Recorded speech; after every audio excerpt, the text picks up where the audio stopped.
Doesn't matter if you're rich or poor, it's you I want to know, and the journey that brought you to this point today. Hey, yeah. Hi everyone, welcome to the show. I am so excited. I get excited about many things, big things, little things. I get excited about chocolate. Just saying. Today I'm excited because I get to do this show. I get to find out what makes people tick. How did they get from point A to point B? You know how some people set a goal and they go straight for it? Nothing deters them, almost like they have blinders on. Then there are others who take the scenic route. Sort of the way my kids went through high school. Come to think of it, I did high school the same way. Our guest today is Brian Martin, and I'm excited to find out what route he took and to ask him if he brought me chocolate. Ladies and gentlemen, please welcome Brian Martin. Brian, thanks very much for being here. I'm excited to be here, Nancy. Looking forward to it. Important question. Did you bring me chocolate? It was too warm. Oh gosh, okay. Well, you could have brought chocolate ice cream. Maybe next time. All right. If you have me back. I will, definitely. So on your bio, it says you returned home to the Fraser Valley. Where were you? Was gone for about 30 years. My career took me to a lot of different places in Canada, from Nanaimo to Winnipeg to Toronto, back to Vancouver, back to Toronto, a quick stop, or maybe not so quick, but about 7 years in Boston, back to Toronto, and now I'm back here. So it's been a long journey home. And who were you working for? Was it the same company all along?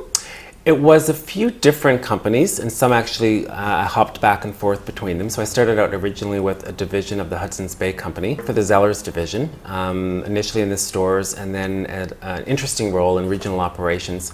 And then from there I moved into human resources, and so that took me into a lot of different areas. But what I learned in the operations role was that people want to do well in the workplace. I found a lot of people that didn't feel they had been set up for success. And what they really needed was training. So part of the job that I had required me to go into stores and do sort of random audits that would be reported back to headquarters. And initially, people would be kind of afraid when I would show up because they thought they were going to get into trouble. And what I realized quickly was, once you just sort of acknowledge what's not working and say, look, you know, now that we know what's not working, let's put a plan together and figure out what it is that we can do to get you back on track, people became more receptive. And so it was that sort of teaching, learning, coaching space that I guess the senior folks decided that I would have a career in human resources. So is that what you're doing now? Actually, I am doing a blend of that now. So I do, basically my company is a boutique consulting and coaching firm. It's called Made to Measure Performance and Engagement Solutions. And really what we do is help small, medium-sized companies and their people, so you know, their employees, leaders, teams, feel more energized about the work that they're trying to accomplish, while at the same time accomplishing more. Because I think those are the kind of the two metrics that most businesses struggle with. You know, how do my people feel? How are they performing? And how is my business performing? And am I generating the revenue I need? Am I, you know, gaining the profit that I need for myself and for the shareholders? Small business owners that haven't had the benefit that I've had of working in big organizations with big learning infrastructures. And so I think I can bring a blended experience of both operations and human resources to help them, you know, really focus on what I think are the two most important measures for business performance and engagement. Right. I just am thinking about when you were a lad, like what did you imagine yourself doing when you grew up? Great question. I initially saw myself in marketing. And I still have a bit of a passion for marketing. So, and maybe not so much marketing as it is branding, so that provides a creative outlet for me. But I did see myself helping people, being an advocate in some way. And I think the role of human resources in organizations today is about advocacy. But I've always believed in, I can be loud and I can be directive, and I'm not afraid of conflict. And so sometimes people have a difficult time expressing what it is they want or need, and so I always saw myself in that type of work. Right. So how do businesses find you? I've got a website, and I'm starting to do a little bit more on social media, but primarily my business tends to come through connections, Right. somebody that's struggling, and referrals. And the thing I'm most proud about is the people that I've done business with always come back for more. So sometimes they approach me with one small project, and that can become a bigger project. Hold on, we'll be right back after this short break. I wanna know all about you, your life's a story. We're back. So Brian, I'm just wondering, I was going to ask you this before the break, if you have any special interests. The Dolly Parton Imagination Library, and it's actually sponsored out of Tennessee. It's a program that Dolly started. Many of your viewers probably know her, but she grew up in a sharecropper's family. They were very poor, they didn't have a lot of money, and they actually didn't have any books. And one of the regrets that she had for her father, who was actually illiterate, he never learned how to read or write. Wow. And Dolly always said he was one of the smartest men that she knew, but she could also tell that the fact that he couldn't read and write held him back in terms of his own sense of self-confidence and esteem. And it started with a program with the hospital, and basically they started providing all newborns with books, and books from the time that they're born to the time that they go to school. And what I love about the program is it is kind of evidence-based, so they were able to do sort of what I would call an impact study in Tennessee, where they looked at kids that participated in the program and kids that didn't participate in the program, and then they were able to assess their readiness for kindergarten. And of course the group that was receiving the books and spending time with their families scored much higher. And there's a lot of statistics that show that when somebody does well in the first few years of school, that they're more likely to do well in the later years. Well, that's awesome. Well, how did you get involved to begin with? Well, I had just returned to the Fraser Valley, and to be honest with you, I was really shocked by the amount of poverty and drug abuse and homelessness, and I was feeling a little bit overwhelmed by it. It was very different from when I lived here 30 years ago.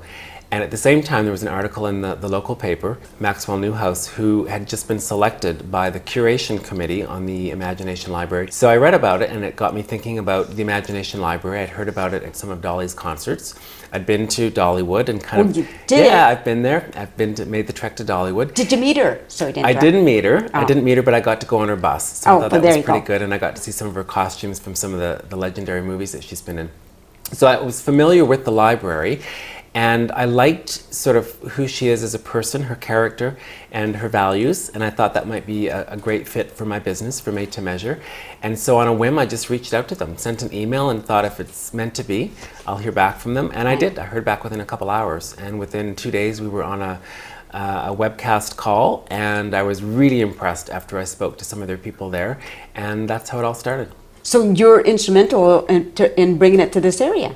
Yeah, I think it was an opportunity that I came across, and then of course other people, some great people within the community have joined, and other not-for-profits have gotten involved. So Right. together we're pulling together an advisory committee, and we have our first few kids enrolled, so we're starting Ooh, small, but nice. it's taking off. And what I'm really excited about is the community support has been really overwhelming. I mean, we know that it's going to take some time to get up and running and for us to have the big impact that we'd like to have, but it's starting small, and I think it will sort of grow organically into something that's really meaningful. Even though it originated in the United States, they're really sensitive to the fact that each country has their own unique values, their own unique history and culture, and they want to make sure that that's represented in the book selection. So the goal is that each age group would have 2 out of the 12 selections for that year representative of the Canadian culture and our values, which is nice. So explain to me and everybody watching that, how do the children get these books? Like, how is that connected? It's basically based on somebody registering the child. So in most cases that's a parent, or it might be a relative. They register the child. If the funding's available, so in other words, if we've received enough funding from our sponsors and different individuals that donate, then the child is accepted and the books are sent directly to their home. It takes about 8 to 10 weeks from the time that the child is approved, and then the books are shipped directly in their name, directly to the mailbox. And that's kind of an exciting part of the program. Yes. Is that kids get to go and find out whether or not their book has arrived, and it's something specific for them. So currently, is it just in Chilliwack? We're starting with our primary focus is in Chilliwack, but we actually cover what we're calling the Fraser Valley. So from Harrison Hot Springs to Hope to Mission, as far south as Langley. for families that are struggling, we all know that it's difficult to survive and put a roof over your head and look after your kids and all the many needs. It's an opportunity to put books in the homes that they might otherwise not be able to afford. And the statistics are, incredible around the impact that it has on little ones' lives. And it's just 15 minutes a day. 50 minutes a day. Not only is the book important, but the time spent with the parent also helps them develop sort of the deeper social and emotional connections, which are also important part of development. Right, right. Well, let's just say for a minute that I had a grandchild being born, and I personally wanted to do it and donate the money. Like, could I do that, or is it all? Yes, you can. The only thing is we can't issue you a tax receipt, but you definitely could enroll your child, and we accept contributions. If you go to our website, basically you just need to fill out the enrollment form, send it in along with the check, and we'll take it from there. Oh, that sounds really good.